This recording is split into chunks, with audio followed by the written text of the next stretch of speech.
Imagine, imagine watching a massive natural disaster unfold in real time. Like, picture a catastrophic flood, the kind of generational event that just physically reshapes the map. Right, the kind you can't even really comprehend while it's happening. Exactly. You're watching the footage, or maybe you're, I don't know, standing on a hillside looking down at the valley, and entire towns are submerged. Decades of infrastructure like bridges, power grids, highways, just completely dissolved into the mud. It's devastating, just everything gone in a matter of hours. Yeah. And when the water finally recedes, and the mud starts to cake and dry under the sun, there's this weird psychological shift that happens in the population. The immediate panic turns into this desperate search for a reason. Like, who do you blame? Human nature right there. We need a reason. Right. Do you blame the weather patterns? Or, do you look at the victims, the people who lost their homes, and somehow rationalize that they deserved it because of some moral failing? Or, and this is the big one, do you look at the architects, the engineers, the politicians who just failed to build a dam? Yeah, that search for a reason is basically the ultimate question of human accountability. Right. Because when we're faced with this overwhelming, seemingly insurmountable force of nature, our psyche just kind of shatters under the weight of the chaos. Oh, totally. We are so quick to seek out an explanation that gives us comfort. And, comfort usually means absolving the structures of power that actually govern our daily lives. So true. It's easier to blame the universe. Exactly. Yeah. We look for a scapegoat among the vulnerable, or we look up to the heavens and declare it this unavoidable mystery of the cosmos. Basically anything to avoid the terrifying reality that the people in charge simply didn't care enough to protect us. And that terrifying reality and how we collectively just refuse to face it is exactly what we're unpacking today. We're doing a deep dive into this deeply compelling historical text. It's a lecture delivered in August 1973 by a prominent Quranic scholar named Ghulam Ahmad Parwez. It's a fascinating text. It really is. It's centered on an analysis of Surah Yunus, which is chapter 10 of the Quran. But the thing that makes this text so gripping, so visceral, is the immediate historical backdrop. I mean, he wasn't just delivering this in some academic vacuum. No, not at all. He was speaking in the shadow of just absolute devastation. So in August 1973, Pakistan experienced these unprecedented catastrophic floods. The Indus River and its tributaries overflowed to a degree that essentially put half the country underwater. Half the country. It's hard to wrap your head around. It is. Millions of people were displaced. The agricultural backbone of the nation was severely crippled. We're talking about an apocalyptic scale of destruction here. And Parwez stood up in the immediate aftermath of that trauma, while the water was literally still stagnant in the fields, to deliver this analysis. Which brings us to the real mission of our deep dive today. We want to explore how Parwez completely deconstructs the prevailing narrative of his time. And honestly, a narrative that's still so common in our time, too. Oh, absolutely. It hasn't gone away. Right. He takes this widespread, almost universally accepted idea that natural disasters are a form of, quote-unquote, divine punishment or God's wrath, and he just dismantles it down to the studs. He really does. And the core theme we're going to extract from his work today is this concept we can call the speed of law. The speed of law. I love that framing. Yeah, it's powerful. Parwez presents this fascinating thesis. Laws, whether we're talking about the hard physical laws of fluid dynamics or gravity or thermodynamics, or even the moral laws of sociological accountability, they are unyielding. They always produce a result. But there's a catch. Right, exactly. The catch and the trap that human beings constantly fall into is latency. Results often take time. There can be this massive delay between the violation of a law and the consequence of that violation. But the end result, it is absolutely 100% guaranteed. Okay, so let's start with the immediate aftermath of those 1973 floods. Because Parwez opens his lecture with this profound sense of frustration. He notes that almost before the floodwaters had even stopped rising, there was this very specific narrative being broadcast across the country. Right, the classic deflection. Yeah. Religious leaders and politicians echoing them were at the podiums telling a traumatized public that this massive disaster was a direct divine punishment for the nation's moral sins. Which is just a textbook psychological deflection tactic. And it's one with a very long historical pedigree. But Parwez approaches this narrative not with, theological abstraction, but with just brutal, grounded logic. Yes, the geographical argument he makes is so sharp. It really is. He asks his audience to simply observe the geography of the destruction. If this flood was a targeted divine missile aimed specifically at human sin, why did it primarily destroy the mud homes of the poorest, most vulnerable laborers living in the low-lying, flood-prone basins. I always find that argument so striking. I mean, he points out the sheer absurdity of the physical mechanics required for that narrative to be true. Like, did the floodwaters possess some sort of moral sentience? Right. Did the river selectively check the piety of each household before deciding to wash it away? Exactly. And conversely, why were the affluent populations, the landlords, the political elites, the supposedly sinful people who actually held power, why were they completely untouched? They were living up in the higher geographically safer areas. Did the water just magically bypass their estates?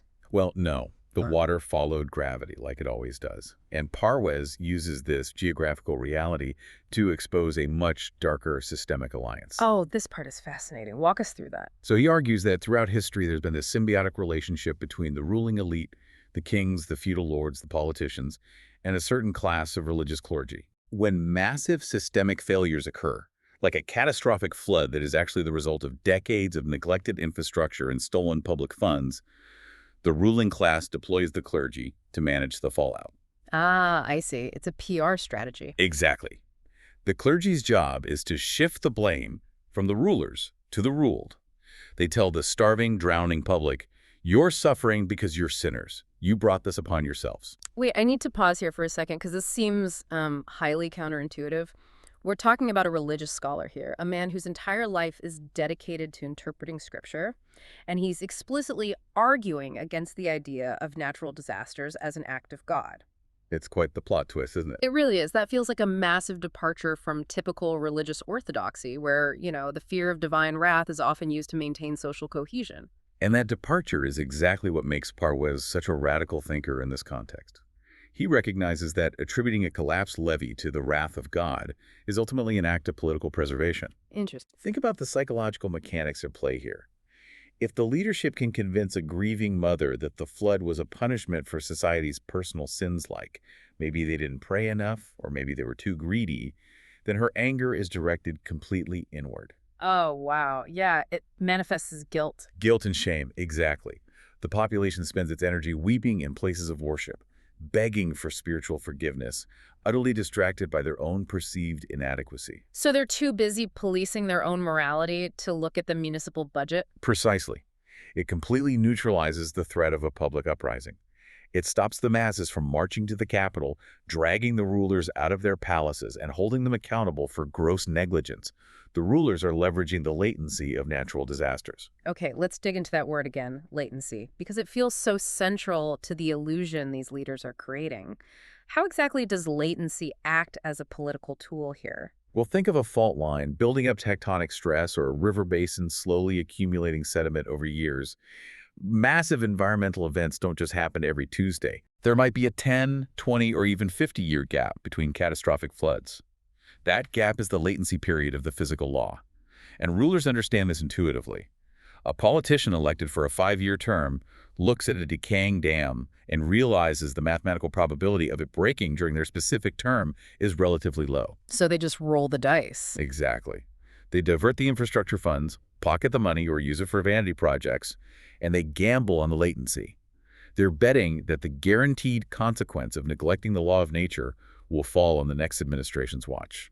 Man, it is literally a game of systemic musical chairs, and the music only stops when the water breaches the banks. Exactly. Which leads us directly into Parwez's foundational philosophical framework. He argues that to really understand our place in the universe, we have to recognize a strict division in the laws of God.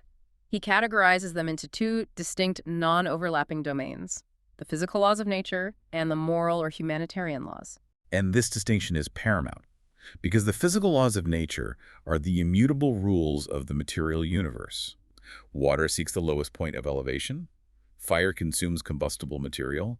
Tectonic plates shift. Wind applies pressure to structures. A hard physics. Right. Parwez asserts that these laws operate with an absolute, unyielding, almost terrifying certainty. And the crucial characteristic of these physical laws is their total indifference to human morality. They are completely blind to human virtue or human malice. I always think about this in terms of kinetic energy. Like, if a person steps off the edge of a 10-story building, gravity and physics take over entirely. It does not matter if that person just spent the last 10 years anonymously funding orphanages, and it doesn't matter if they just committed a heinous crime. The universe doesn't care. No. The universe does not pause their descent to review their moral ledger. The law of gravity demands that mass accelerates toward the Earth, and the sudden deceleration at the bottom will shatter bone. The result is just non-negotiable. It's a great example. And Parwez uses an analogy in his lecture that is incredibly bold for his cultural context. He asks his audience to consider a scenario involving a flood sweeping through a town that contains both a mosque and a Hindu temple. Oh, yeah. Tell him about this one. This is powerful. He states unequivocally that the floodwaters will not distinguish between the two based on their theological alignment. In fact, if the temple was built by skilled engineers, placed on elevated bedrock, and reinforced with strong materials, it will absolutely survive. Meanwhile, if the mosque was poorly constructed, built with cheap materials directly in the middle of a floodplain, it will be obliterated. That is just an astonishingly pragmatic thing for a Quranic scholar to say to a grieving religious population. I mean, he's explicitly stating that the physical laws of the universe override your religious identity when it comes to material survival. Your faith does not generate a localized force field against fluid dynamics. It's a profound theological repositioning. He's telling them that assuming the universe will suspend its physical laws simply because you identify as a believer is the height of arrogance. Wow. Arrogance. Yes, because the universe operates on a strict lattice of cause and effect. If you defy the law of water by placing your home in a known flood basin without constructing any protective barriers, you have violated a physical law. The consequence of that violation is destruction. You cannot offset a violation of a physical law with an overabundance of moral piety. That raises a fascinating question about agency, though. If the laws of physics are absolute and, prayer won't stop a tidal wave, what is a society supposed to do? Do we just accept that nature will occasionally slaughter us? Well, Parwez doesn't leave his audience lingering in despair there. He pivots to some incredible global case studies to demonstrate that the speed of law can actually be mastered.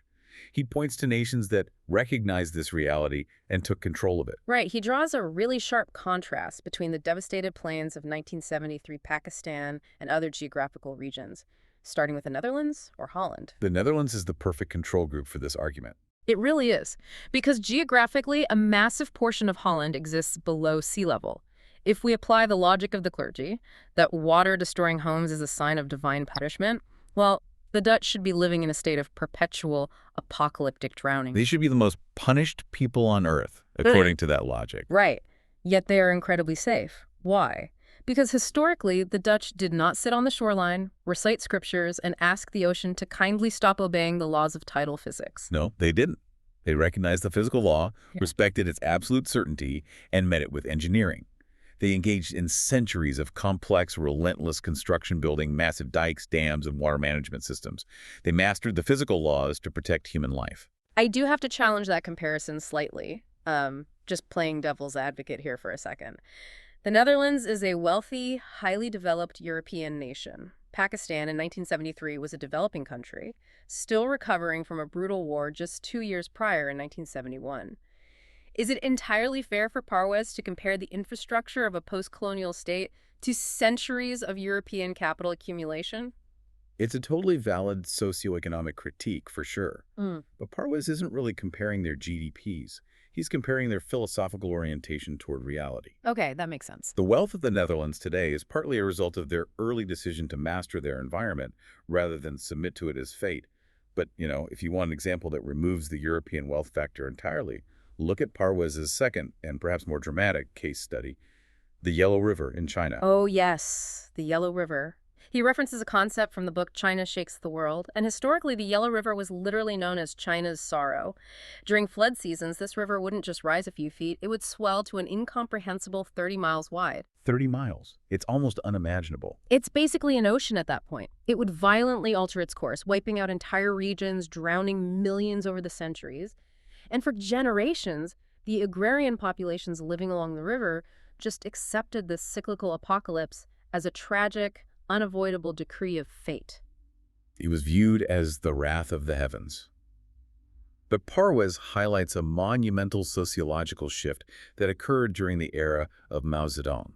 Now, say what you will about the political ideology of the time, the paradigm shift regarding humanity's relationship with nature was absolute. Right. They decided to fight back. Exactly. The leadership and the public collectively decided to stop accepting this devastation as a fixed destiny. They stopped acting as passive victims of a physical law and decided to aggressively engage with it. And the logistics of what they accomplish are just staggering. They didn't have heavy modern machinery everywhere. According to the accounts Parwez references, they mathematically divided this raging 30-mile wide monster of a river into manageable 2-mile sections. And they assigned those sections to the local communes and mobilized millions of people to physically build colossal embankments by hand. They put a bridle on a geographical titan. It's incredible. And Parwez uses this to highlight a brilliant, almost stinging irony for his religious audience. You have Maoist China, a state that was explicitly, violently secular, often labeled as godless by religious hardliners in Pakistan.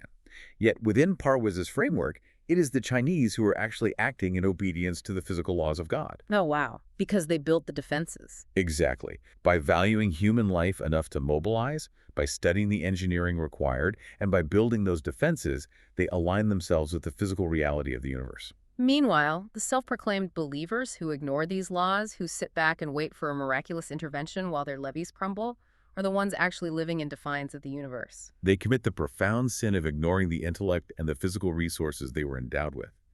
They expect the universe to break its own rules to accommodate their laziness. That reframing has implications way beyond flood management. Like, think about how that applies to our everyday lives, to anyone listening to this deep dive right now. Where in your life are you relying on vague hope or fate instead of respecting the hard physics of cause and effect? It's a tough question to ask yourself. It really is. Are you hoping your business survives a market shift without actually analyzing the data? Are you hoping your health improves without changing your diet? We all have areas where we gamble on the latency of the law, hoping our good intentions will somehow shield us from the guaranteed consequences of our inaction. And that internal audit is exactly what Parwez is trying to provoke. Which brings us to a critical linguistic and philosophical turn in his lecture. He completely redefines the concept of sin in the context of national survival. Okay, lay this out for us. So in Urdu, the common word for sin is guna, and it carries a heavily moral, personal connotation. If you lie, if you cheat on your taxes, if you miss a daily prayer, that is a guna. But Parwez argues that when we analyze the collapse of a society, focusing on guna is a massive distraction. Right, because the minor moral failings of the average citizen do not cause a bridge to collapse. Exactly. So Parwez shifts the vocabulary entirely. He introduces the word germ. Germ, what does that translate to? It translates more accurately to a crime, specifically criminal negligence or a systemic violation of law. Parwez argues that the true cause of the 1973 disaster was not the collective guna of the peasants, it was the germ of the leadership. And he backs this up with a chilling timeline, doesn't he? He does. The history reveals a glaring 18-year gap. There was a previous, highly destructive flood in Pakistan in 1955. And in the aftermath of that 1955 flood, the government did what governments always do. They formed a committee. Of course they did. Right. A flood control commission was established. Blueprints were likely drawn up. Impassioned speeches were made in Parliament. Budgets were theoretically allocated. And then nothing. 18 years passed between the 1955 flood and the 1973 flood. 18 years. That is the ultimate manifestation of the speed of law and the trap of latency. For 18 years, the physical law of nature was latent. The meteorological conditions just didn't align to produce a catastrophic volume of water. So the leaders experienced nearly 2 decades of delayed consequences. And what does an 18-year delay breed in a political system? Complete intoxicating arrogance. Totally. Because the consequences weren't immediate, the leadership operated under the delusion that the law of cause and effect had been suspended, or perhaps that the 1955 flood was just a fluke. They likely cannibalized the flood control budgets for other political priorities. But the law of nature doesn't forget. It was simply waiting. Yes, it was accumulating kinetic energy, waiting for the right atmospheric moisture, the right snow melt from the Himalayas. The result, a massive volume of water seeking the lowest elevation, was delayed, but it was 100% guaranteed. When the water finally arrived in 1973, it met zero resistance. So the true germ, the unforgivable crime, wasn't just failing to build the dam. The crime was the theft of time. They were given 18 years of peace, an 18-year head start by the universe to prepare, and they squandered it. The latency period was supposed to be a grace period for construction, and instead, they used it as a shield for their corruption. And that realization leads Parwez to an impassioned, almost revolutionary call to action for the public. He tells the people to fundamentally change their relationship with power. He demands that they stop acting like helpless, weeping victims of a divine mystery. Yeah. She says the next time a politician, a regional leader, or a bureaucrat comes to your village asking for your vote, asking for your taxes, you must interrupt them. You must demand the answer to a very specific material question. And that question is, what physical preparations have you made to protect us? Exactly. No more theological deflections. No more asking for prayers to avert disasters. Hold the architects of the human system accountable for the laws of physics. Make them produce the blueprints. Make them point to the embankments. It's a demand to drag politics out of the metaphysical realm and force it into the physical realm where people actually live and die. And to prove that this isn't some modern, secular, imported concept, Parwez anchors his entire argument deep within Islamic history. He bypasses the clergy of his day entirely. Right. He goes straight to the foundational texts, focusing heavily on the actions of the second caliph of Islam, Umar. And Umar is arguably the perfect historical figure for Parwez to use here. In the Islamic tradition, Umar is revered not just as a spiritual leader, but as the archetypal statesman. He is the ultimate administrator. The guy who gets things done. Exactly. Parwez brings up two specific historical events during Umar's reign to demonstrate how a true leader navigates the dual nature of physical and moral laws. Okay, let's get into the first event. It's known as the Plague of Amwaz. Caliph Umar is traveling with a large entourage, including his top military commanders, heading toward the region of Syria. While they're en route, scouts bring back terrifying news. A severe, highly contagious plague has broken out in the exact province they are marching toward. A literal nightmare scenario for an army on the move. Right. So Umar consults his advisors and makes a definitive decision. He orders the entire expedition to halt and turn back toward Medina. And this decision creates an immediate ideological crisis within his ranks. One of his most senior and respected commanders, Abu Ubaidah, publicly challenges the caliph. He's genuinely shocked by the retreat, and he asks Umar a deeply theological question. He says, "Are you running away from the decree that took care of God?" Let me pause here, because the concept of takdir is tricky. I've always heard it translated in Western contexts as inescapable fate or predestination. If it is an inescapable fate written by God, how can Umar possibly run away from it? Doesn't the commander have a point? Like, if God decreed you die of the plague, shouldn't you just march into the city and face it bravely as a test of faith? Well, that is the common fatalistic misunderstanding of the word, which Abu Ubaidah was voicing. But Umar's reply redefines the concept entirely. Umar looks at his commander and says, "I am running from one decree of God to another decree of God." From one decree to another. It's an incredible piece of philosophical judo. It really is. It's a masterclass in the framework of physical laws. Umar is explaining that takdir does not mean a predetermined timeline of events where you are just a puppet. Rather, takdir refers to the fixed measures, properties, and laws of the universe created by God. Ah, okay. God created the biological law of contagion. Law A dictates that if you march an army into a densely populated plague zone, the bacteria will infect your men and they will die. That is a decree of God. However, God also created Law B. If you quarantine yourself and stay in a clean, uninfected environment, your body will remain healthy. That is also a decree of God. So Umar is saying, I am not defying God by retreating. I am using the intellect God gave me to choose the physical law that preserves life. Choosing the safe law over the deadly law is the ultimate act of obedience. Exactly. You don't prove your faith by jumping off a cliff to see if God suspends gravity. You prove your faith by understanding gravity and stepping away from the edge. That pragmatic approach to crisis brings us to the second historical event Parwez highlights. And this one centers on the famine of Hijaz. This, for me, is the emotional and sociological core of the entire text. It was a crisis of monumental proportions. A severe drought struck the Arabian Peninsula. The region of Hijaz, which includes the capital city of Medina, completely dried up. Crops failed. The nomadic tribes and rural populations, facing imminent starvation, abandoned the desert and flooded into the capital seeking refuge. So it's a massive sudden influx of climate refugees. Yes, and we have to look at the mechanics of how Umar, as the head of state, handled this. He didn't retreat to the mosque to merely lead prayers for rain, hoping the latency of the weather would break. He engaged in immediate, massive, systemic action. He established centralized kitchens across the city, right? He did. He started slaughtering state-owned livestock to ensure hot meals were available to everyone. But the most striking detail is what he did to himself. As the ruler of a rapidly expanding empire with access to wealth, Umar made a radical personal vow. He swore that he would not eat any food that was superior to what the poorest, most destitute refugee in the camp was eating. And he didn't just do this for a weekend photo op. The text details that he survived for months on nothing but coarse, dry barley bread and raw olive oil. He ate this meager, nutritionally deficient diet for so long that his physical appearance changed. Wow. His skin reportedly turned dark and ashen from malnutrition. He suffered from severe gastrointestinal pain. His stomach would constantly loudly rumble and cramp during meetings with his generals. And there is this deeply human, unforgettable detail where Umar would physically strike his own cramping stomach and speak to it out loud, saying, "You can rumble all you want, but you will not get butter or fat until all the people have it." That is just a staggering display of radical empathy.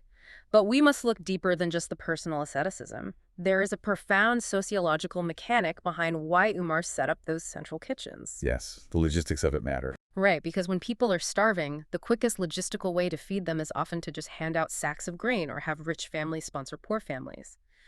But Umar centralized the cooking and dining. Why? Because he understood the psychological devastation of famine. He knew that if a proud, formerly self-sufficient farmer had to walk door to door in the city begging for scraps of bread to feed his children, it would break his spirit. It would strip him of his dignity. Precisely. Umar centralized the kitchens to create a system of civic right rather than personal charity. The famine represented a latency period, a brutal delay in the physical provision of rain. Umar understood that the role of the state is to act as the bridge over that latency. The leader's job is to absorb the pain of the crisis so the population isn't crushed by it. Yes. By starving himself, he signaled to the refugees, "We are in this latency together. You are not a burden. You are my responsibility." And this transitions us into a deeply philosophical question about the mechanics of provision itself. When a massive crisis hits and people are stripped of everything, they naturally pray. If a mother in a famine-struck village falls to her knees and prays to God for food, how does that prayer actually get answered? Does the universe temporarily suspend the laws of physics, do the clouds part, and drop a loaf of freshly baked bread directly into her lap? I mean, it sounds almost comical when framed that way, but if you dig into the subconscious theology of many societies, that is exactly how divine intervention is expected to function. People wait for a localized suspension of physical reality. And Parwez shatters this expectation with another brilliant historical anecdote about Umar. Oh, the story of the old woman in the tent. Yes. The caliph is out patrolling the outskirts of the territory, inspecting the state of the people, when he comes across an isolated, ruined tent in the desert. Inside is a frail old woman living in absolute squalor. She doesn't recognize Umar. She assumes he's just a passing traveler, and she begins to openly curse the caliph, complaining bitterly that Umar has abandoned her and failed to send her any provisions. And Umar, perhaps feeling a bit defensive, tries to rationally explain the logistical impossibilities of her demand. He gently suggests, "Mother, how could the caliph sitting all the way in Medina possibly know the condition of every single isolated person living in the farthest hidden reaches of the desert?" Which seems like a fair point. But her response is a razor-sharp indictment. She doesn't care about his logistical excuses. She snaps back, if he takes the responsibility of the caliphate, he must know. If he takes the responsibility, he must know. That single sentence is the crux of Parwez's entire thesis on the mechanics of provision. Parwez argues that God does not bypass the physical laws of the universe to feed a starving person. Bread does not materialize out of thin air. Instead, God's promise of provision is fulfilled entirely through the human supply chain. Through the state, through the community, through the institutions we build. Exactly. The state, the government, the leadership, they aren't just political entities. They are the physical conduits of natural law. They are the earthly mechanisms designed to guarantee the delivery of resources. When the old woman prays for food, God's answer is supposed to arrive in the form of the state's grain caravan. That reframes political corruption into something far more terrifying. If the state is the mechanism of God's provision and a corrupt leader intercepts the funds meant for flood relief or hoards the grain meant for the starving, they aren't just committing embezzlement, they're committing an ontological crime. Yes. They're severing the mechanism of the universe. They're attempting to cheat the speed of law. The physical law dictates that human bodies require calories to survive. The moral law dictates that a leader must distribute the resources to meet that need. When the leader introduces artificial latency into the system, delaying the provision through negligence, incompetence, or greed, The resulting human suffering is an absolute guarantee. And Parwez warns that while the leader's punishment might be delayed, they might live out their days in a palace and die comfortably in their sleep, the moral law of accountability is just as guaranteed as gravity. The universe keeps the receipts. It fundamentally removes the act of God excuse from the vocabulary of power. It places the burden of human survival entirely on the human systems we tolerate and design. But Parwez doesn't just leave the burden on the kings and the caliphs, right? He brings this intense accountability all the way down to the level of everyday citizens, focusing on how we interact with the victims of these systemic failures. Which brings us to the final and, frankly, the most emotional portion of his lecture. Yeah, he shifts from grand geopolitical engineering to the intimate, quiet moments of human tragedy. He shares a deeply personal anecdote from his own life, likely dating back to the aftermath of the 1965 war between India and Pakistan. He describes a wave of refugees fleeing from a destroyed village, arriving in his local area seeking shelter. And among this group of exhausted, traumatized refugees was a young woman. Parwez notes that she was the daughter of her village's headman. Before the war, her family was well off, respected, and deeply integrated into their community. But the violence of the conflict had erased everything. Her parents were killed, her brothers were gone, her home was ash.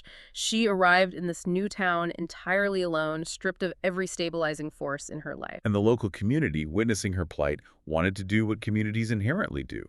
They wanted to help. They decided to arrange a marriage for her, to integrate her into a new family and offer her physical and social protection. A noble impulse. Right. To facilitate this, the locals pooled their resources. They gathered clothes, household utensils, and small amounts of money to construct a modest dowry for her. It was entirely well-intentioned. It was an act of communal charity. But the climax of this story is a psychological gut punch. The community presents these gathered, secondhand items to the young woman. They expect her to be overwhelmed with relief and gratitude. Instead, she looks at the pile of charity, breaks down weeping, and outright refuses to accept it. Her refusal is rooted in a profound, shattering sense of loss. She looks at the well-meaning locals and tells them, "My father used to be the one who provided the dowries for all the orphan girls in our village."